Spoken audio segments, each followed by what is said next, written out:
Bueno, en esta ocasión, precisamente siguiendo también con la cuestión de Charles Taylor, vemos que nuestra identidad es aquello que nos permite definir lo que es importante para nosotros y lo que no lo es.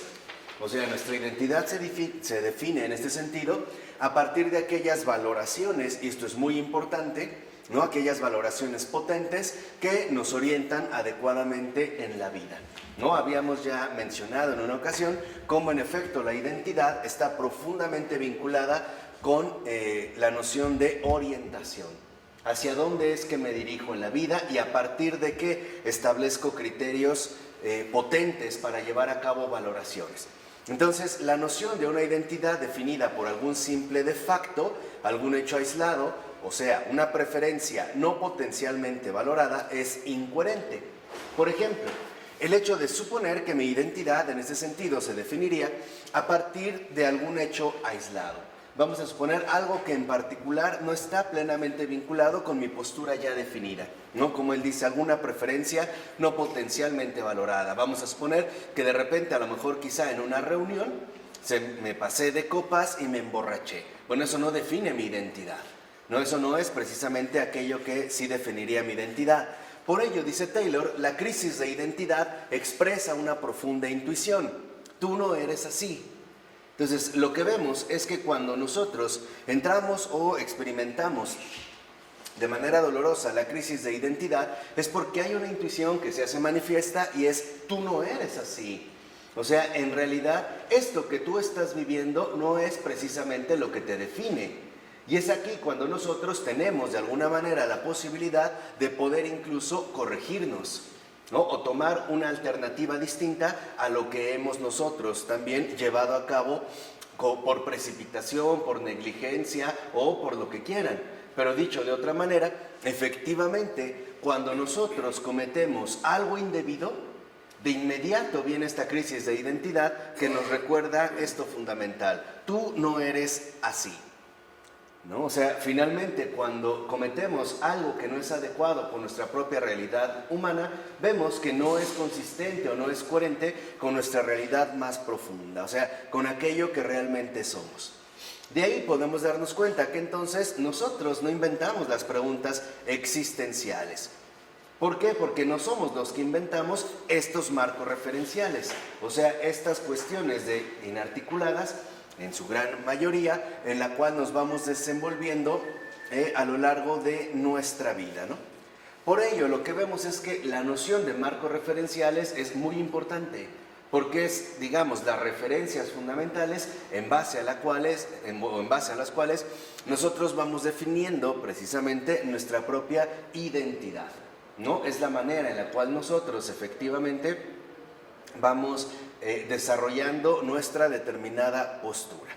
Ahora, una cosa muy distinta, y esto es algo importante, es no aceptar los marcos de referencia tradicionales, a través de los cuales, por ejemplo, se distinguen los fines superiores e inferiores. Pongamos un ejemplo sencillo. Antiguamente, uno de los marcos referenciales tradicionales, entre los cuales se distinguían los fines superiores e inferiores, tenían que ver, por ejemplo, con la valoración positiva de la virginidad.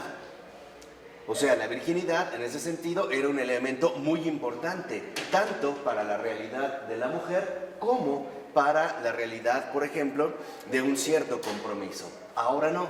Ahora estos marcos, al parecer, han cambiado de manera drástica. De tal manera que incluso tal parece que ya no se valora incluso la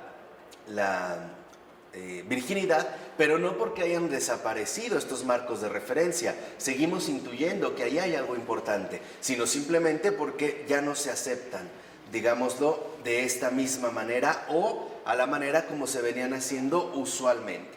Entonces, lo que nosotros debemos de tener en cuenta es cuáles son los límites de lo concebible en la vida humana.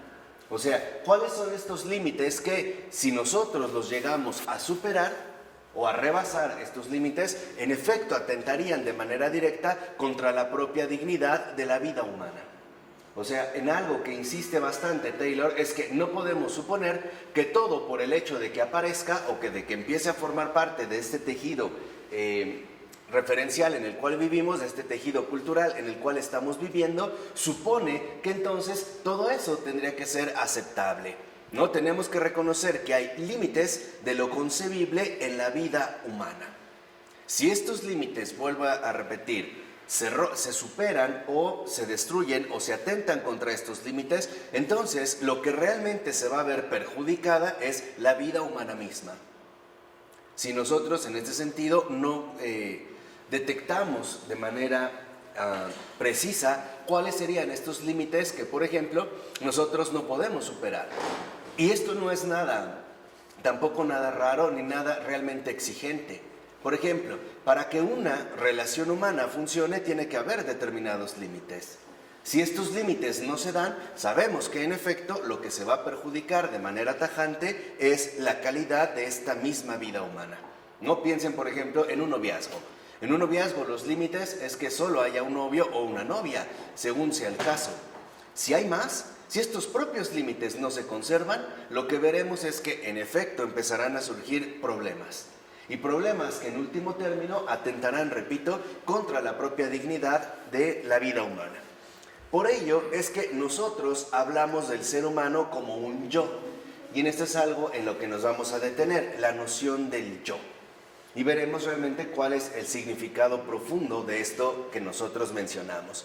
Pero esta forma de hablar está de hecho históricamente condicionada. ¿Qué quiere decir? Que la propia comprensión de este yo o de la noción del yo depende también en gran medida del momento histórico o el contexto histórico en el cual estaremos nosotros en ese sentido inmersos. Por ejemplo, dice Taylor, actualmente hablamos de la gente como yos, al referirnos a seres humanos que poseen los requisitos de profundidad y complejidad que esperamos encontrar en alguien con identidad, o al menos luchan por conseguirla. Entonces, lo que vemos es que cuando nosotros hoy en día nos referimos a la gente como yos, o en la noción moderna que hoy nosotros hemos desarrollado de ser un yo, o lo aplicamos a alguien más, es porque suponemos que esta persona posee tanto profundidad como complejidad suficientes para poseer una determinada identidad, ¿no? Y esto, dice Taylor, es lo que nos conduce a diferenciar estas referencias profundas de posturas meramente psicológicas o sociológicas.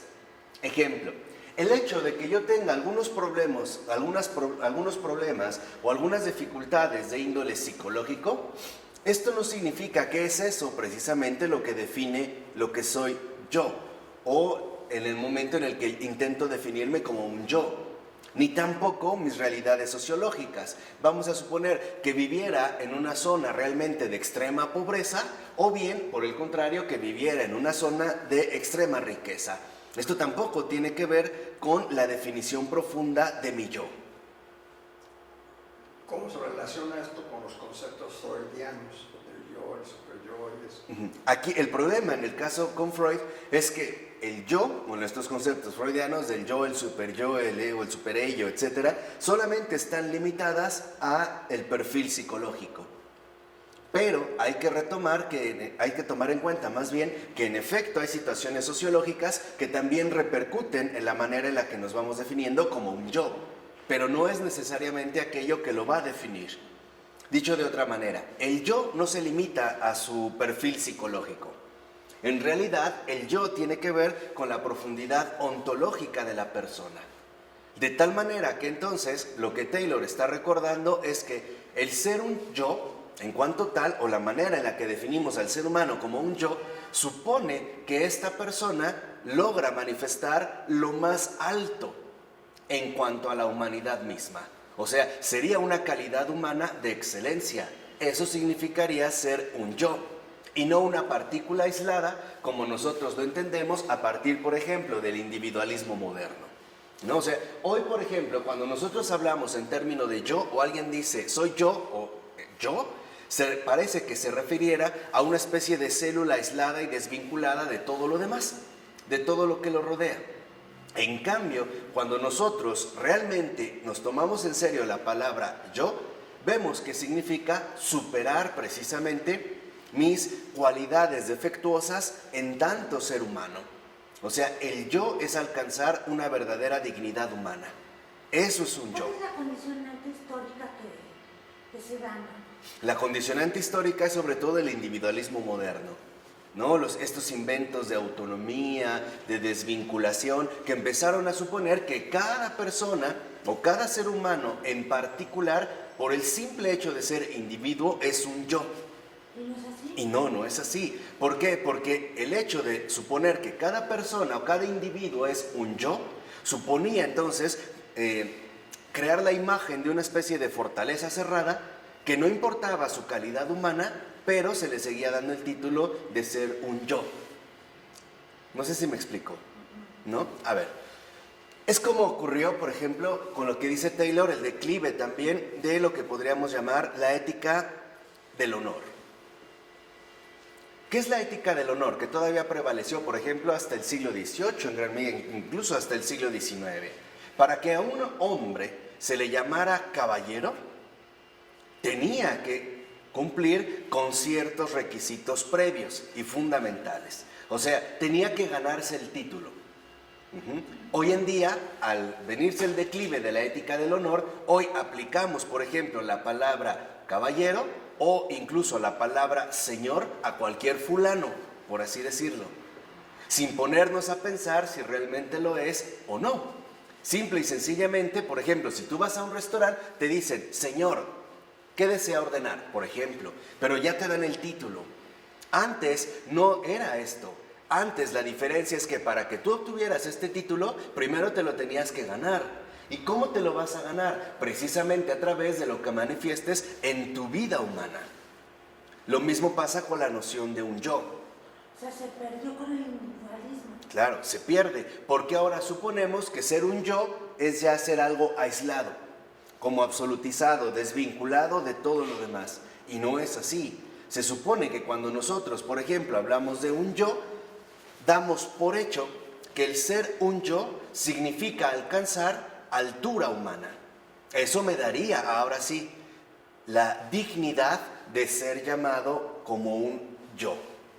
Y esto es en lo que insiste Taylor. Dice, no es suficiente ser un yo en el sentido que uno tenga sus propios deseos, capacidades, sentimientos, gustos, preferencias, etc. Esto, insiste Taylor, esto no es suficiente. Esto no me hace ser un yo. Y aquí es donde en efecto vemos el problema con Freud. Aquí está justamente lo que Sergio ya intuía. No es suficiente, dice Taylor. Esto es tan solo una parte de lo que significa tener o ser un ego. Aquí está la confusión fundamental. ¿Qué es lo que hemos confundido a partir del auge de las grandes escuelas psicológicas vienesas? Comenzando por el señor Freud, yo y ego. Y los convertimos precisamente en algo como en una especie de sinónimos. Y en realidad no tiene nada que ver uno con otro. Un ego, por ejemplo, es el que tiene sus propios deseos, sus capacidades, sus sentimientos, sus preferencias. Esto es un ego. En cambio, el yo no se limita a la mera individualidad, sino que manifiesta lo más humano de la humanidad.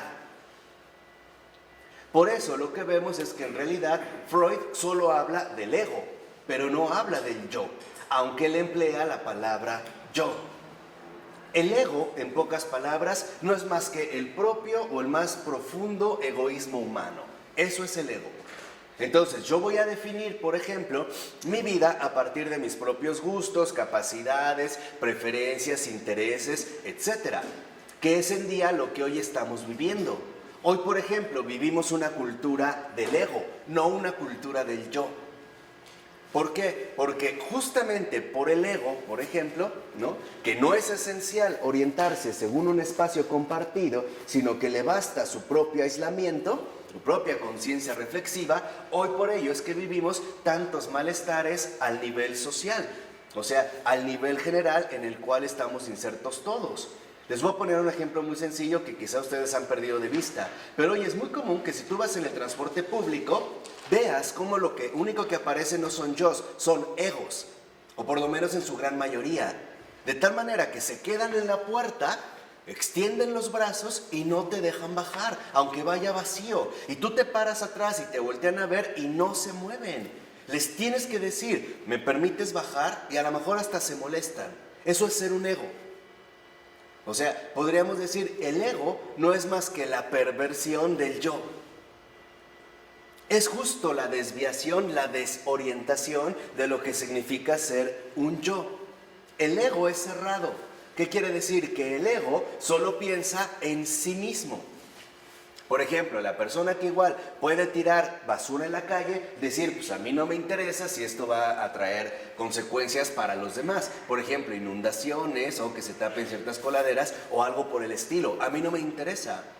O algo tan sencillo, el ego, como una persona que puede estar en su casa escuchando una música a muy alto volumen y a lo mejor otro familiar de esta misma casa está muy enfermo y le tienen que ir a decir que le baje.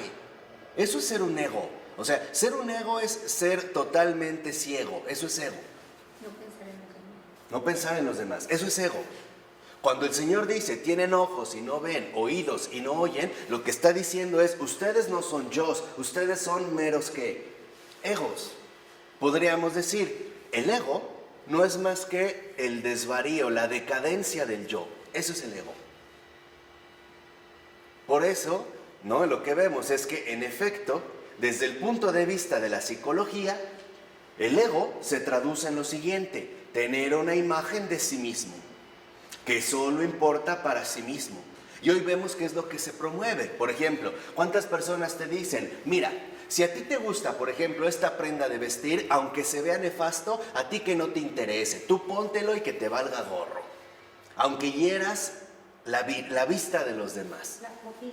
O la pupila, ¿no? Aunque acribilles la pupila de los demás, no te importa. Si a ti así te gusta, tú hazlo. Eso es ser un ego. Y la relación entre el ser, el deber ser y el querer ser, hace una diferencia respecto del ego. Pues en parte porque en realidad el ego, ¿no? Solo aspira a sí mismo. ¿A querer ser o deber ser? Quiere ser él mismo, siempre. Lo que se impone, lo que sobresalga, etc. Entonces, ¿cuál sería el deber ser del ego? Su propia regla. El deber ser del ego es, las cosas deben de ser como a mí me gustan, como a mí, digamos, me satisfacen. Esto es el ego. Y aquí es cuando vemos que en efecto entran de manera profunda los conflictos. Y los conflictos en nuestra propia realidad humana. O sea, aquí hay una confusión bastante importante. ¿Por qué? Porque confundimos el yo con el ego. Y no es así. Un yo, simple y sencillamente, expresa la grandeza humana. En cambio, el ego, ¿qué expresa? Justo lo contrario, la bajeza o la degradación humana.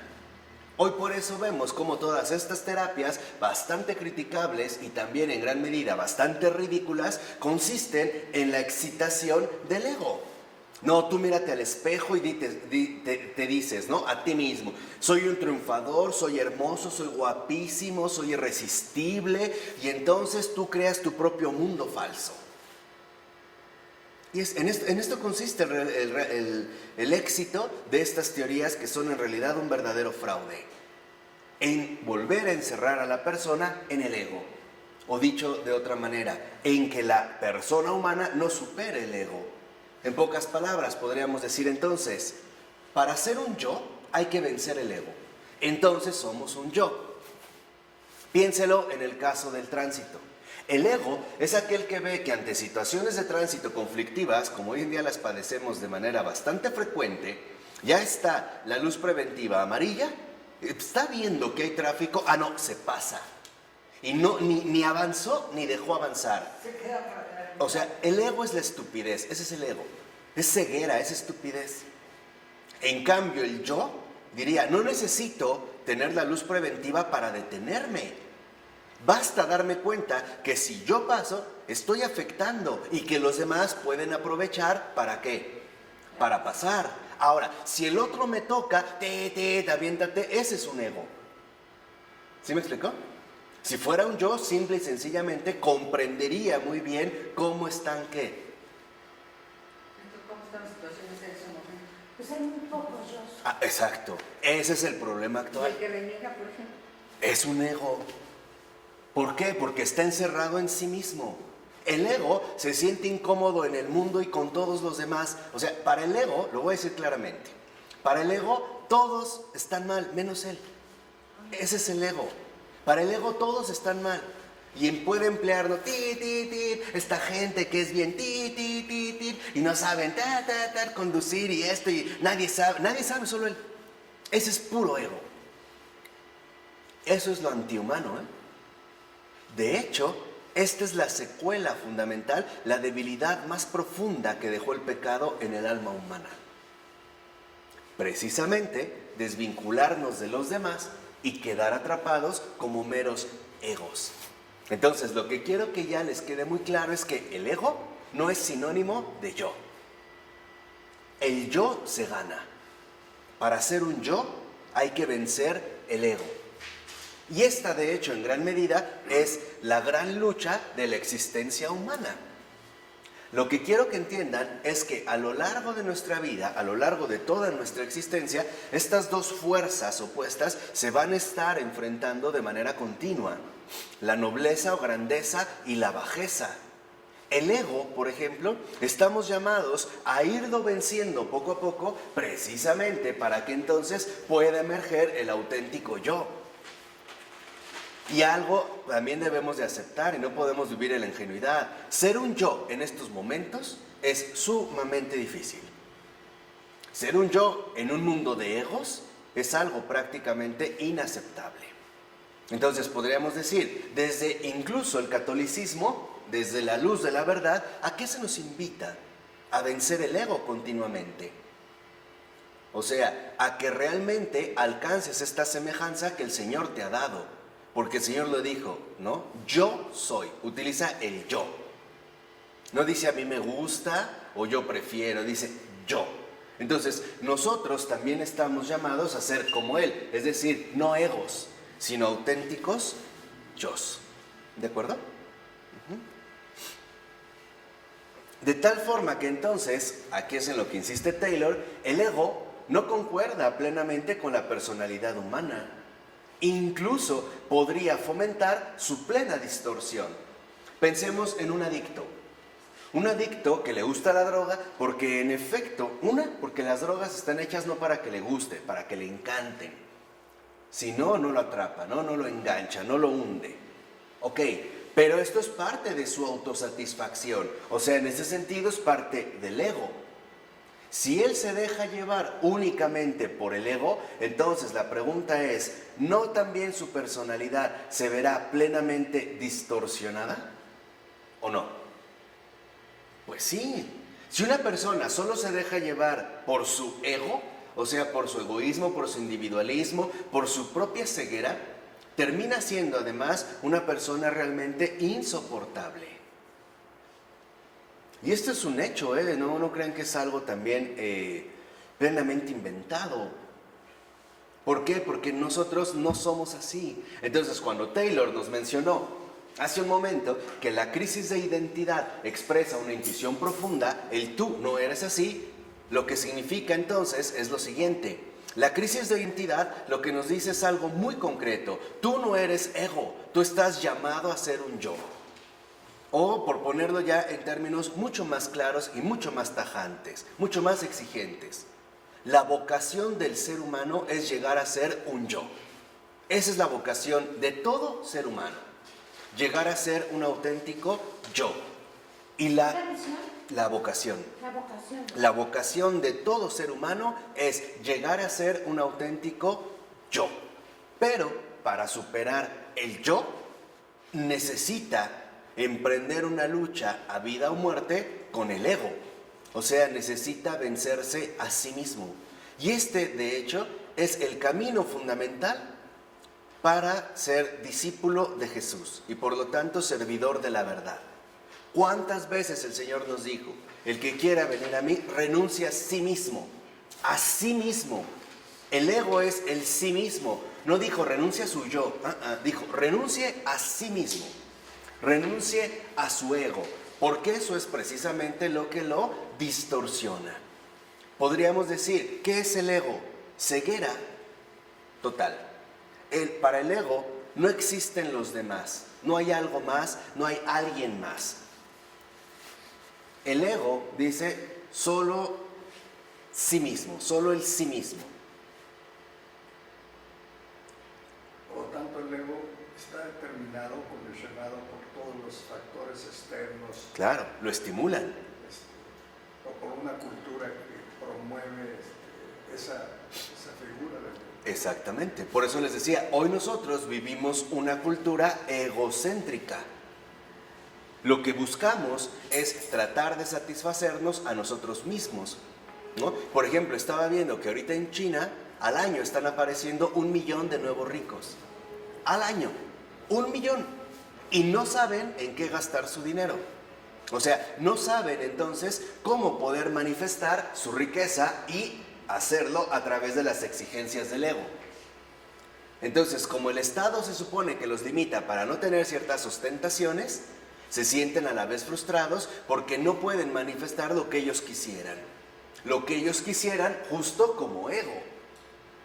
O sea, como aislamiento, ¿no? Lo que nosotros también podríamos llamar presunción. Tú nada más haz un análisis bien sencillo y date cuenta cómo todo lo negativo de la naturaleza humana brota del ego. La presunción, la envidia, la tacañería, la lujuria. De las personas que tratan a la gente como, mientras me sirvas,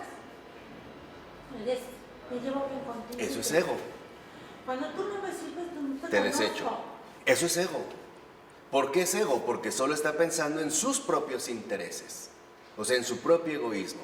Que de hecho es la manera en la cual hoy, por ejemplo, se están organizando ya, o de hecho ya están organizadas las relaciones laborales ordinarias. Piensa, por ejemplo, en esta situación tan clara, ¿no? Tú me vas a servir hasta cierta edad, después ya no me sirves, eres desechado. Simple y sencillamente, decía Richard Sennett, este sociólogo estadounidense, parece que estamos funcionando en base al modelo MP3. ¿Qué es el MP3? Este reproductor musical. Y él lo emplea a la relación de trabajo y dice, el esquema es el mismo. En el MP3 se supone que tú tienes una memoria de almacenamiento donde puedes descargar las canciones que a ti te agradan, ¿no? Y las puedes reproducir en el orden que tú digas. Ya no tienes, como antes, por ejemplo, que dejar correr todo un disco completo. No, en tu MP3 tú seleccionas, a ver, esta canción, esta otra, la pones en el orden, incluso puedes crear tu propia lista de reproducción. O sea, te da una flexibilidad, ¿no? Vamos bien. Pero no solo tiene esta característica el MP3, también puedes borrar en el momento en el que tú quieras. Por ejemplo, una canción ya me aburrió, la borro, o borro todo, y vuelvo a bajar otras, ¿qué? Canciones, ¿estamos? Es el mismo modelo que hoy se manejan, por ejemplo, en las líneas empresariales.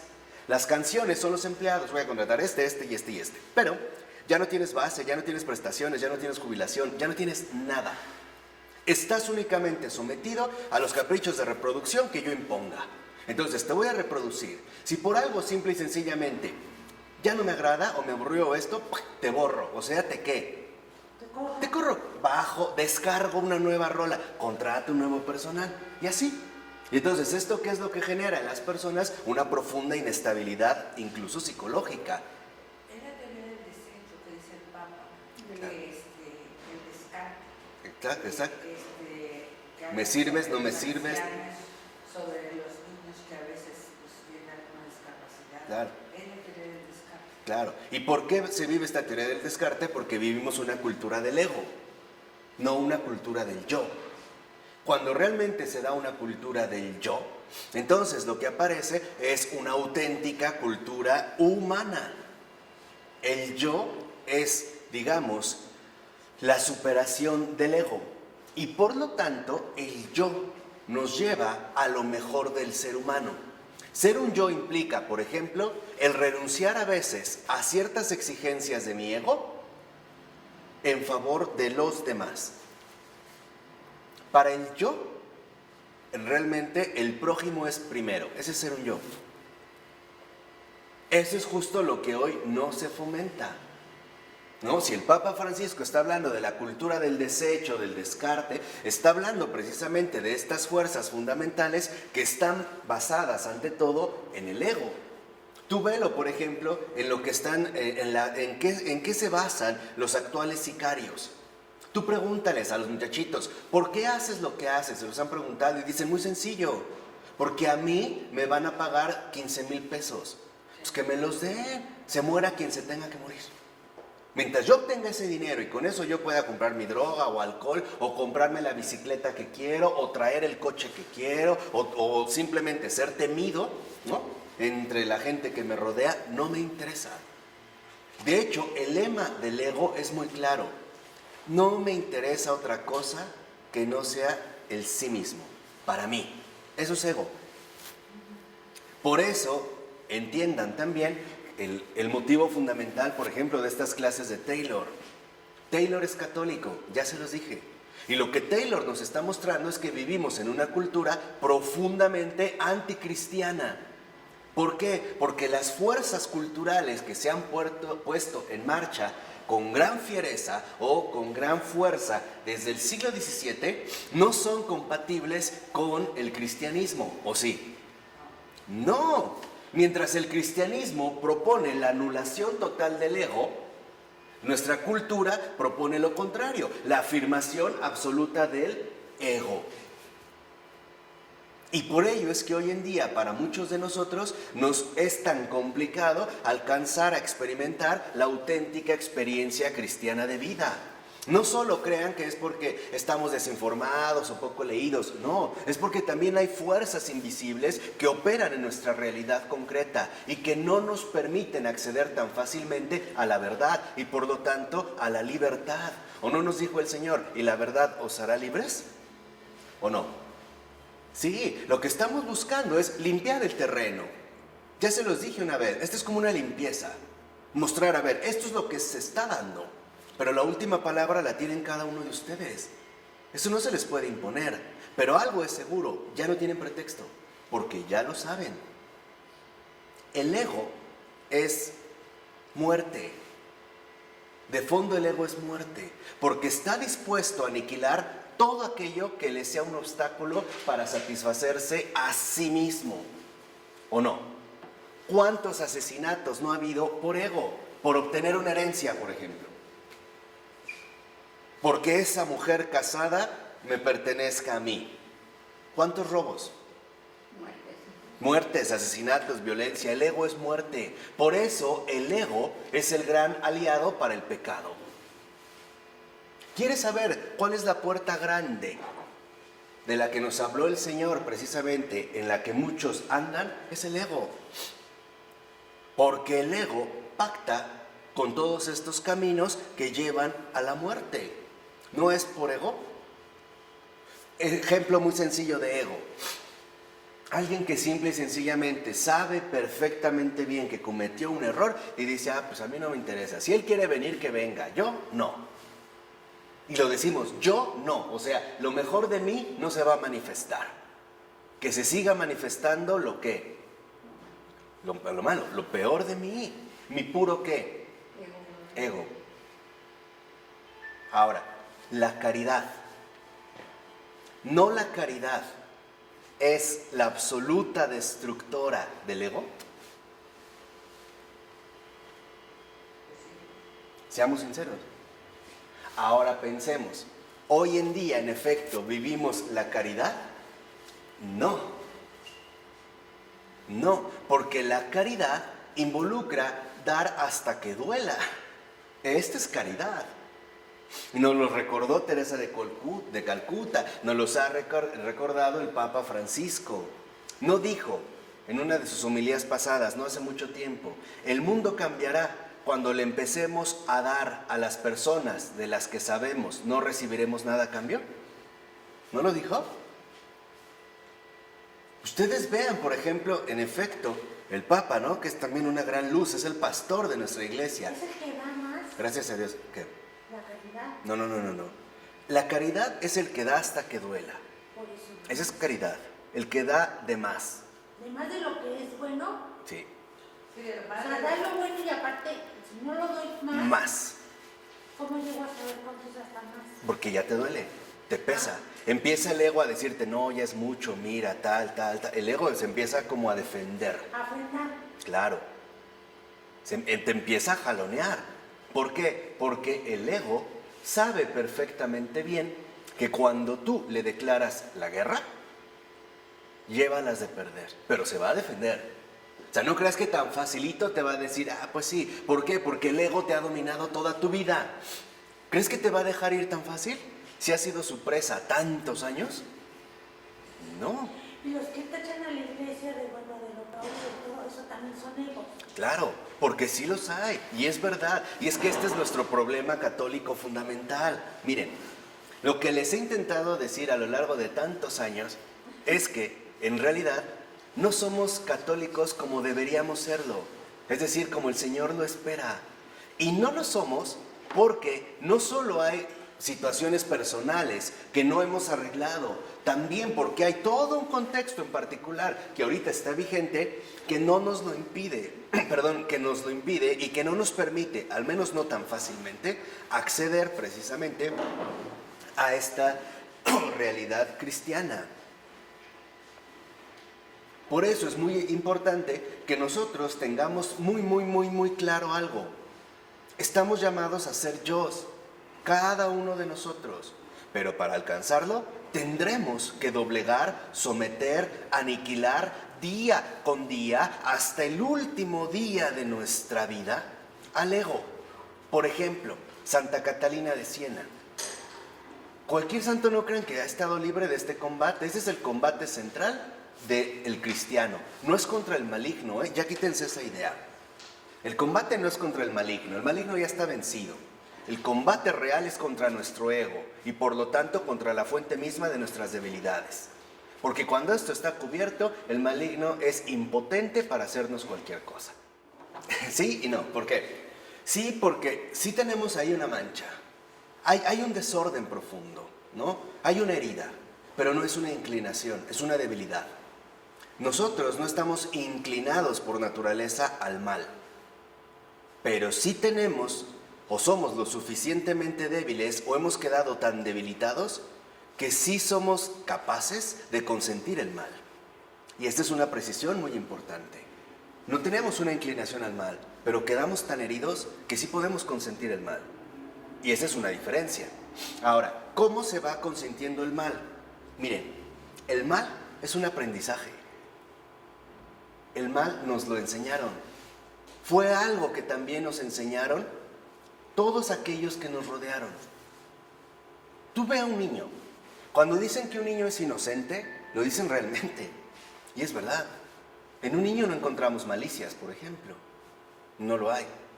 Lo que sí hay es un adiestramiento.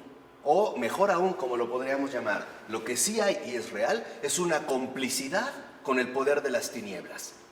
Y lo peor es que muchas veces esta complicidad no es consciente. Es inconsciente, o sea, ya lo damos por hecho que las cosas son así. Piensa un ejemplo sencillito. ¿Por qué un niño aprendió a hablar de un modo incorrecto? Porque es un chocolate. Así se le enseñó. ¿Por qué un niño aprendió a mentir, por ejemplo? ¿Sabían que la mentira se aprende? ¿A mentir se aprende? ¿No somos mentirosos? Y hasta hay un experimento científico extraordinario que lo ha comprobado. El jueguito de que, por ejemplo, sacan una moneda, un dulce, ¿no? Y lo ponen en la mano. Tú hazlo con un niño. Y le dices al niño, a ver, ¿en qué mano está? Tú lo guardas y lo metes, ¿no? Y se lo muestras. Y el niño se sorprende. Cuando tú le dices al niño, ahora tú, y el niño es inocente, el niño hace este jueguito delante de ti. Entonces tú le dices, a ver, escóndelo. Y el niño es, y lo guarda. Te tira las manos. Y cuando tú vas a escoger de antemano, el niño las abre. Pregunta, ¿por qué hace eso? Porque ¿Por qué lo hace? Y en serio, es un experimento que está comprobado. es sincero, no tiene. Porque para el niño, el niño no ha aprendido que te puede engañar. O sea, para el niño, la mentira no existe. Todo es transparente. Y se ríe. Y le vuelves a decir, a ver otra vez. Y el niño se emociona y lo vuelve a agarrar, lo ve. Y en tu cara lo pone y lo dobla. Entonces cuando tú le dices aquí, él se adelanta y te lo vuelve a mostrar. El niño no ha aprendido malicia. Pero cuando el niño pasa la manita atrás, ya valió. Y eso no lo inventó él, se lo enseñamos. Este es el problema. Esta es la iniquidad del pecado, que nos embarra. Y muchas veces, precisamente, sin darnos ¿qué? Cuenta. Hoy, por ejemplo, cuando vimos que el Papa Francisco, ¿no?, ha insistido tanto en volver a la realidad del pontificado, lo que nos está diciendo es: el Papa tiene que ser un yo, no un qué, no un ego. Por eso, el primer paso que dio era romper con todo esto, estos adornos que sí, son importantes, pero no esenciales.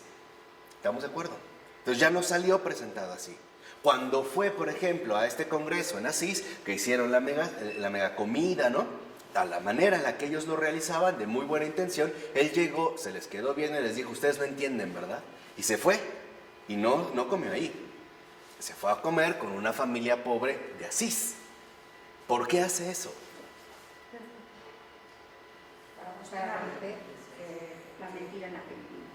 Para mostrar que en efecto eso no estamos llamados a hacer. No estamos llamados a ser un qué, un ego. Estamos más bien llamados a ser un yo. Y esto hoy en día significa nadar contracorriente. ¿No es este libro extraordinario de entrevistas que le hicieron a Benedicto XVI? A Joseph Ratzinger. ¿No hay un libro que se llama Nadar contracorriente? ¿No el Papa Francisco va contracorriente? ¿El ego a qué se apega? A todo lo desordenado. Ese es el ego. Por ejemplo, ¿por qué se puede dar una infidelidad? Por ego. Por ego de que a lo mejor, mira la jovencita con la que ando. O para sentirme renovado. O para presumirla con mis amigos. Pueden ser muchos factores, seamos sinceros. ¿No por eso hay incluso hombres que contratan sus damas de compañía? Que no es más que prostitución disfrazada y hasta ahí por catálogo.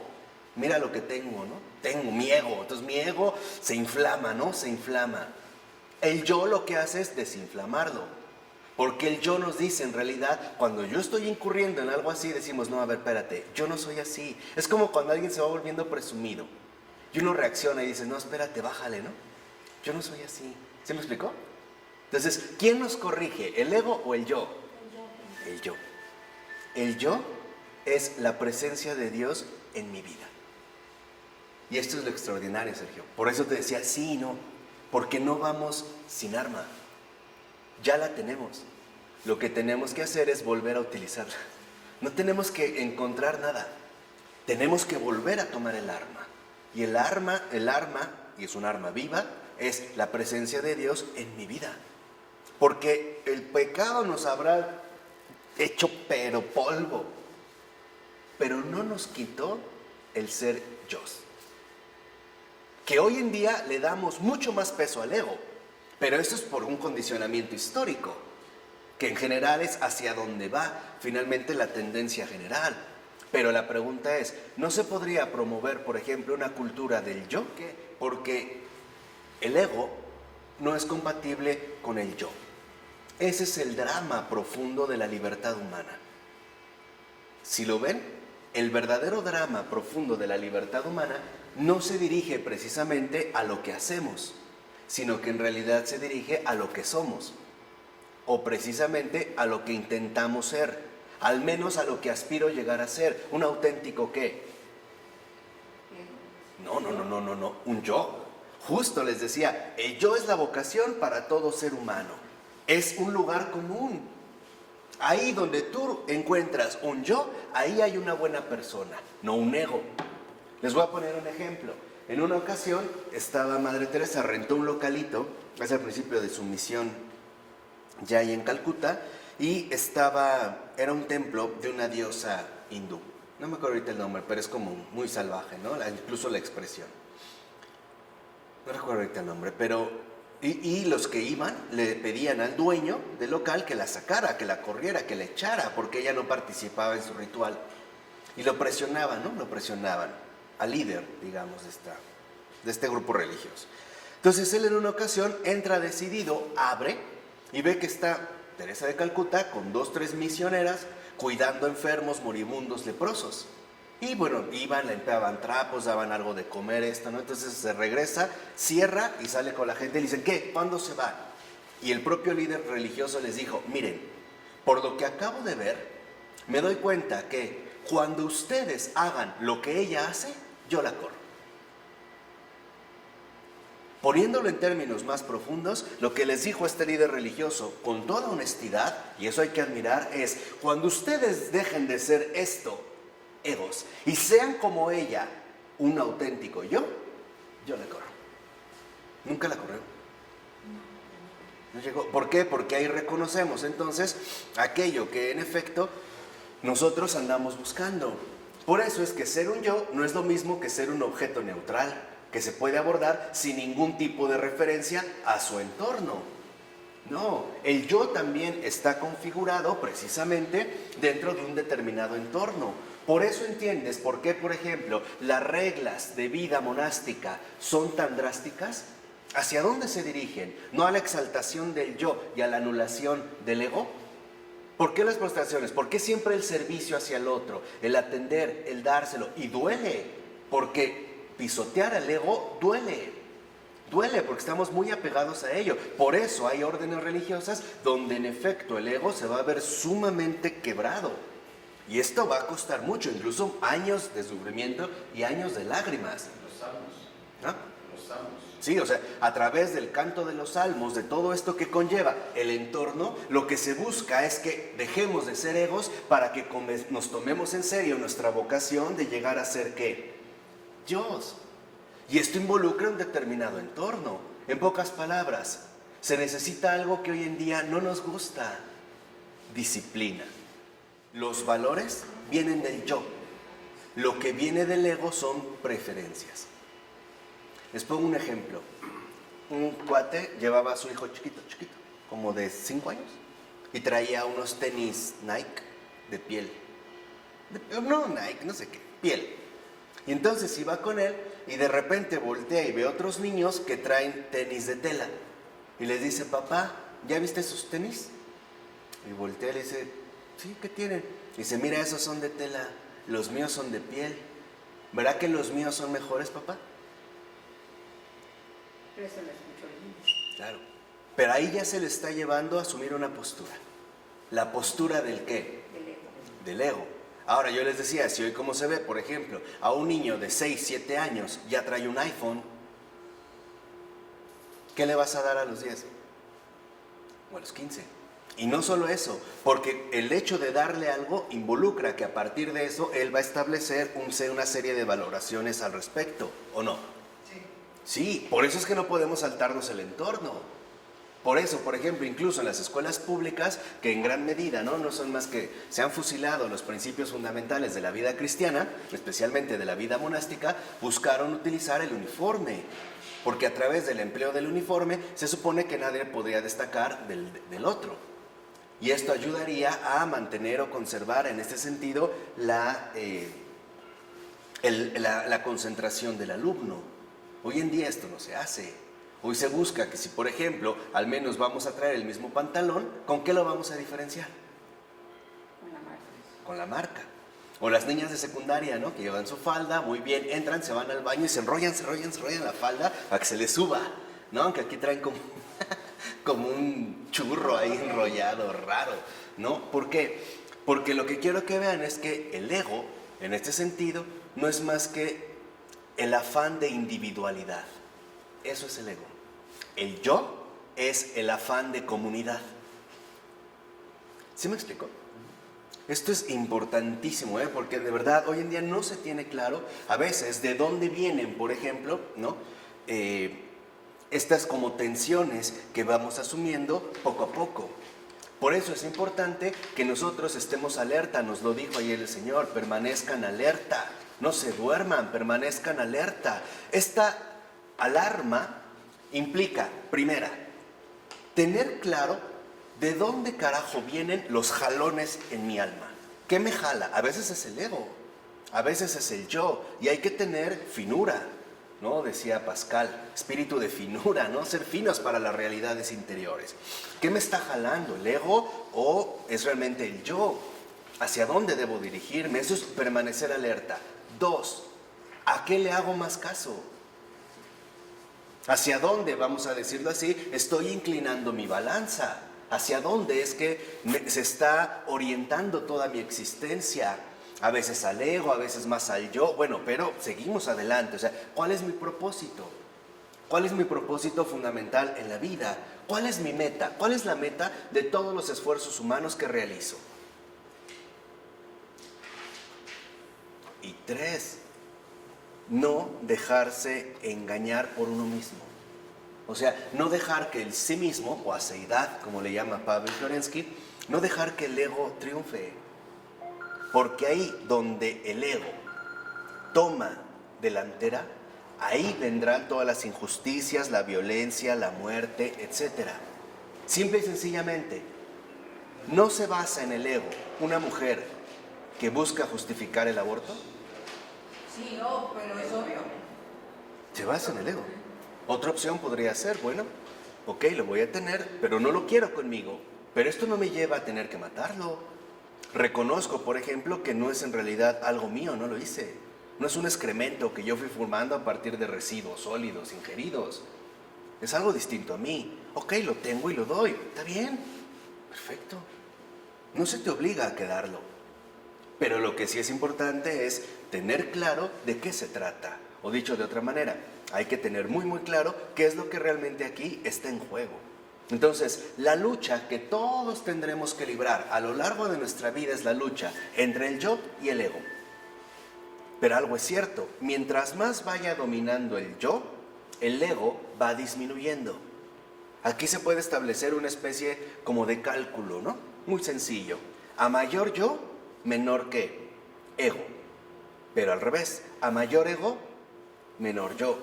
¿No hasta San Juan Bautista lo dijo en cuanto vio a Jesús? ¿Es necesario que él crezca? Y que yo disminuya, o sea, que mi ego desaparezca. Les decía de Santa Catalina de Siena, al final de su vida, ya cuando estaba en agonía, o sea, en este combate entre vida y muerte, se le apareció el maligno muy tranquilo, no se le fue fuerte y le dijo, ay Catalina, eres una santa. Vean por dónde se le fue. No iba a mostrarle sus pecados, no, al contrario, hacia el ego, eres una santa. Y Catalina ese que vio, ¿no? Que vio, abrió los ojos mucho, dijo, ¿qué? ¿Una santa? Yo una santa jamás. Aún así, ni ahí fue su último combate. Ni ahí se dejó llevar por el qué. Por el ego. Y quieren finalmente, para terminar, la receta perfecta para romperle el hocico al ego.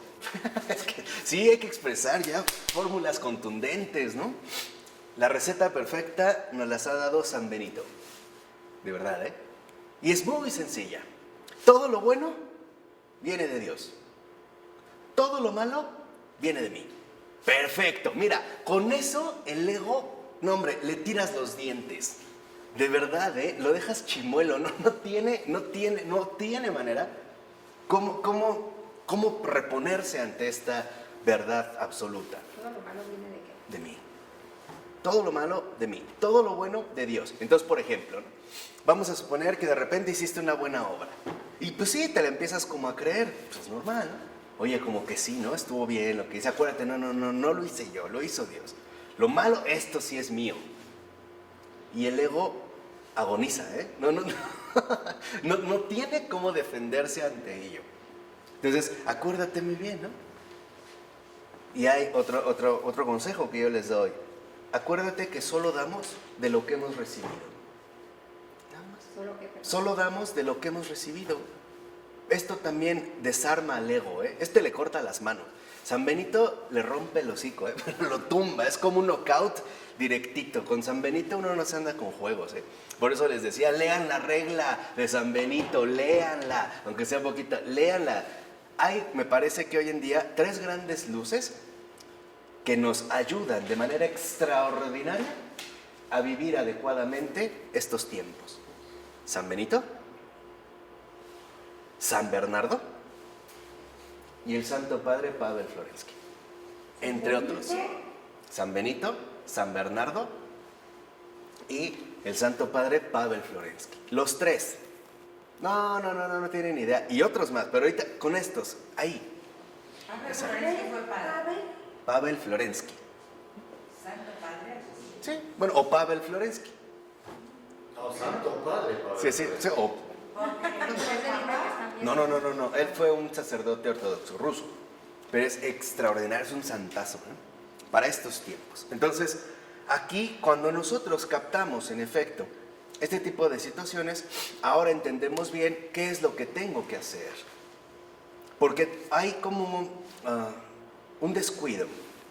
Y el descuido está en que, por ejemplo, a veces como que le queremos echar todas las flores al mal espíritu, ¿no? Y le echamos la culpa al mal. No, es que es por el maligno y está desatado. No, ya está atado, lo sabe. Los que seguimos desatados somos nosotros. Y por eso el mundo está mal. Es por ello. ¿Por qué? Porque acuérdense, lo que requerimos es disciplina. Y la verdad, siendo sinceros, no nos gusta la disciplina. Hoy en nuestra cultura no nos gusta que nos digan qué tengo que hacer. Y menos que me lo repitan una y otra vez. No nos gusta. ¿Por qué? Porque nuestra idea moderna de individualidad, tal parece que nos hemos convencido de una falsedad rotunda. Yo hago lo que quiero. Yo hago lo que se me da la gana. Yo hago lo que se me da la gana. Yo no necesito de nada ni de nadie, ¿no? Para eso tengo manos, inteligencia, esfuerzo. No necesito absolutamente ¿qué? De nadie. El que dice eso ya perdió su combate. ¿Por qué?